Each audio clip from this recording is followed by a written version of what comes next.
et en paix. Mort pour la France. Capon d'Emmanuel. 37 noms de poilus cayennais énumérés sur les 286 Guyanais morts pour la France en 14-18. Certains étaient à peine majeurs. 18 ans, c'est justement l'âge de Mélissa Odessa-Gage. La jeune fille porte le drapeau des sous-officiers. Depuis un an, elle assiste à chaque cérémonie. Tout ce qui a armée, ce qui concerne les morts et tout, ça m'intéresse beaucoup. Parce que, justement, je me dis qu'ils étaient là, ils se sont battus pour nous, on est là aujourd'hui, on est libre et tout, et voilà. Présent également une soixantaine de jeunes. Ils font leur service national universel, sont cadets de la défense, de la police ou encore jeunes sapeurs-pompiers.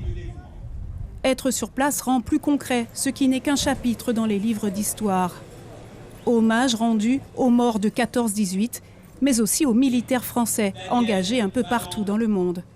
Tous ces jeunes qui sont là doivent se souvenir que les anciens ont fait beaucoup de travail pour l'humanité et que ça leur serve de leçon pour les années à venir. Nous nous souvenons aussi aujourd'hui de celles et ceux qui sont morts en opération extérieure. Alors là, ce n'était pas il y a 100 ans, c'est des jeunes d'aujourd'hui qui, au Mali, au Burkina Faso, tiennent le drapeau de notre pays pour lutter au plus profond des territoires contre le terrorisme. Et ça, c'est aussi important. 1800 Guyanais se sont engagés lors du premier conflit mondial.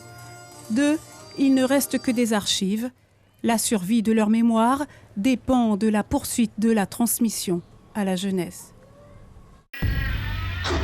Suivez l'info sur Guyana Première, télé, radio et Internet.